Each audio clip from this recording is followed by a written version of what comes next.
Welcome back. Here in Nigeria, the Adamawa state government has reinforced its commitment to contribute to the efforts of President Muhammadu Buhari on youth empowerment. Governor Mohammed Jibrila made this promise during the graduation of Adamawa youths trained on information communication technology and the commissioning of an ICT center by the Presidential Committee on Northeast Initiative. The governor, who was represented by his senior special assistant on strategy, describes the initiative as a robust empowerment and development program which has the capacity to cushion the effects of insurgency on the youth. These are beneficiaries of the Information Communication Technology training organized by the Presidential Committee on the Northeast Initiative program in Adamawa State. The training conducted in 6 states of the Northeast is in line with the President's plan to improve access to information technology in the Northeast region. This initiative to provide skills, marketable skills, in relevant professions is a laudable one, and it's one that the Adamawa state government supports fully. Because you see, the best way that the Northeast can recover from the damage and the destruction and the harm done by the Boko Haram insurgency is through education. The state coordinator of the program believes the training will enhance growth and make the youths more productive. It is our belief that the program will lead to the establishment of a safe, secure, prosperous Northeast region that is a major asset to Nigeria and a global model for post-conflict socio-economic recovery and development. As all of us here will agree, skills are a pathway to prosperity and personal development. The Provost of the Federal College of Education also suggests a partnership deal with the State College of Technology for the training of more youth. The beneficiaries share what they have gained from the program. For now, I have ideas on plenty things. I can do the things on phone. I can dismantle a phone. I can disassemble a phone. I can assemble it. I can have ideas now on business. I've learned a lot. The PCNI has impacted a lot of knowledge in me. The high point of the event is the inauguration of ICT centers by the Presidential Committee on the Northeast Initiative. 9 students have died after a fire engulfed a dorm at a secondary school in southern Uganda.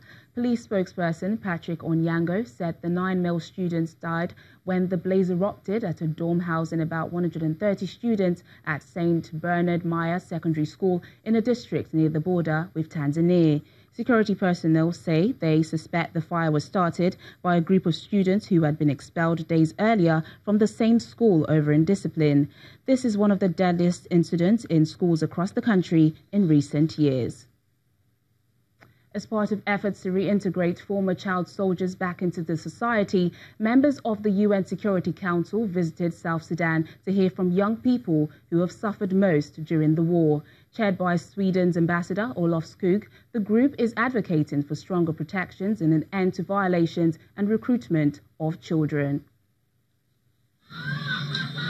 James Carrick is just 19 years old, but he's already experienced a lifetime of pain fighting as a child soldier in the civil war in South Sudan.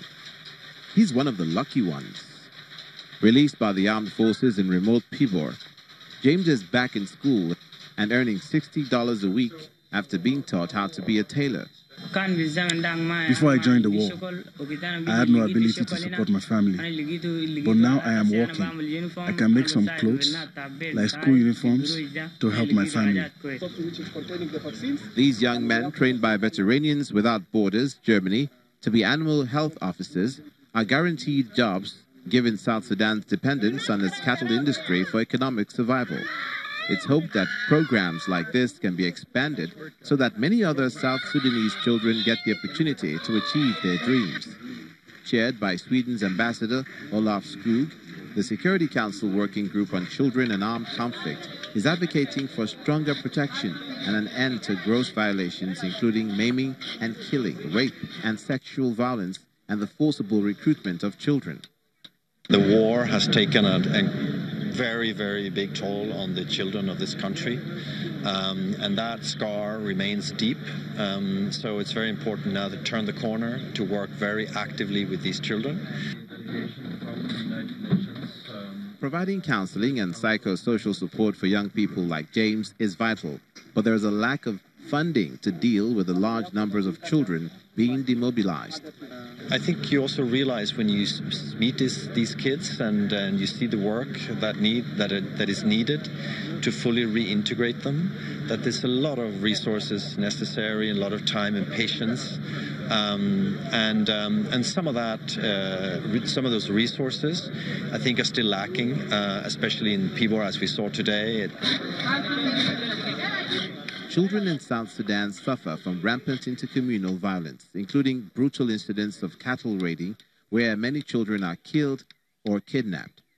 There's a need for more investment in schools and training opportunities to ensure that former soldiers learn to support themselves rather than turning to criminality or fighting to survive. Finally on the program, beautiful Wigs is the best alternative for this Egyptian cancer patient who lost her hair during chemotherapy. A barber has taken up the responsibility of helping her manage the certain side effects of her treatment by giving them stylish and modern wigs. Take a look.